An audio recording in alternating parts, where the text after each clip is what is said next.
Bonjour, bienvenue dans cette nouvelle capsule dans 30 jours, je serai.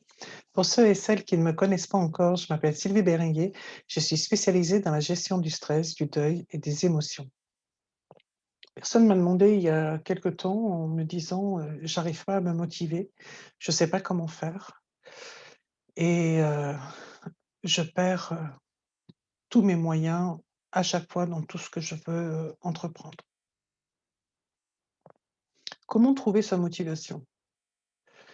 C'est effectivement quelque chose qui occupe beaucoup de personnes.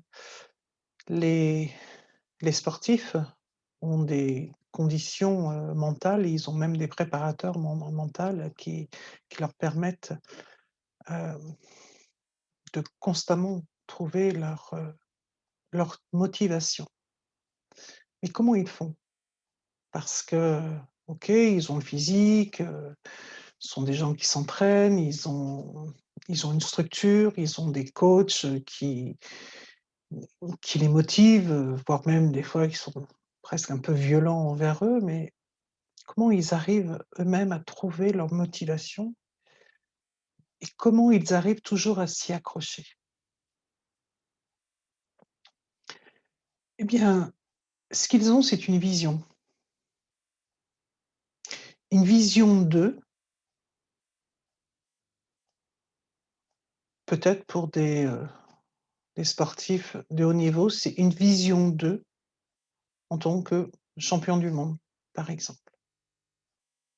Et donc tout ce qu'ils vont mettre en place à chaque entraînement, c'est pour se rapprocher de ce but, champion du monde.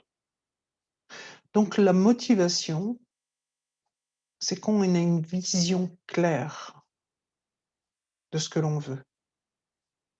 Et chaque petit pas que l'on va être au service de ce but.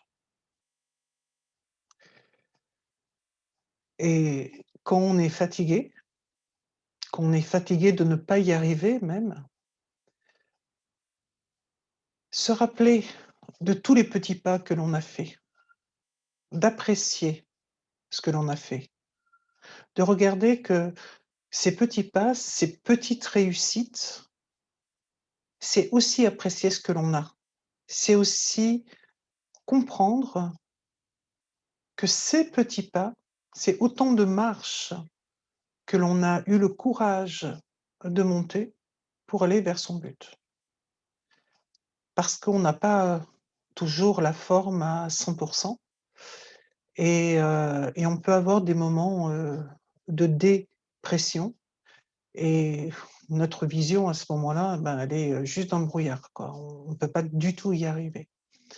Donc si on ne peut pas aller vers sa vision, se permettre quand même d'aller vers ce que l'on a fait et avoir beaucoup de gratitude pour ce que l'on a fait.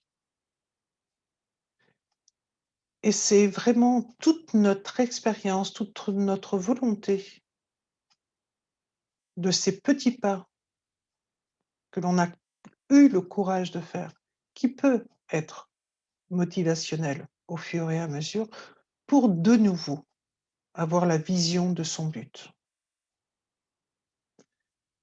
Alors ce qui aide aussi, enfin moi ce qui m'aide et ce qui aide les personnes que j'accompagne, c'est d'écrire.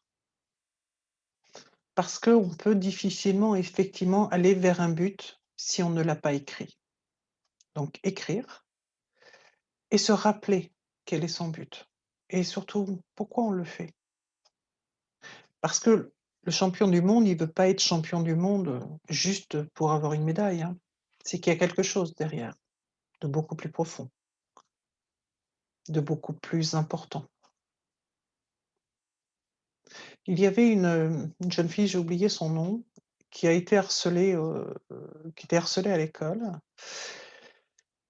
et elle a fait, je crois que c'est du un art martial, je sais plus si c'est le karaté ou la boxe thaï, mais dans tous les cas, un art martial assez costaud. D'abord, c'était pour arrêter d'être harcelée et très vite, elle a trouvé un sens à faire ça. une structure, une discipline. Et elle, son but, c'était aider les personnes qui étaient harcelées, de devenir un exemple pour les personnes qui étaient harcelées. Elle est devenue championne du monde plusieurs reprises. Mais c'était pas simplement pour être championne du monde. C'est que son but à elle, c'était devenir un exemple pour les personnes qui se faisaient harceler. Parce qu'elle-même, elle avait connu ça. Donc, le but, il est toujours empreint de quelque chose que l'on veut réparer. Regardez, pour vous, c'est quoi votre but? Quelle vision vous en avez? Et qu'est-ce que vous avez envie de surpasser ou de transformer, ou voire même de transcender à travers ce but? Portez-vous bien, à très bientôt. Au revoir.